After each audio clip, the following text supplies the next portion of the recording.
היקר, אני כותב לך מכתב מלב אל לב באהבת חינם שנתן לנו הקדוש ברוך הוא. היא תהיה חזק שתעמוד מול הרב, שלא ישתו בך, שלא תתפתח לה,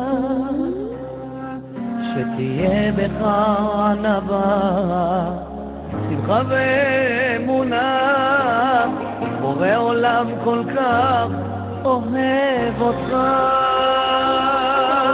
אז תאמין בעצמך, אל תפחד, רק מבורא עולם שלצידך תמיד עומד, שאף אחד לא ייקח לך את השיחה שקיבלת מאבא שבשמיים שאוהב אותך.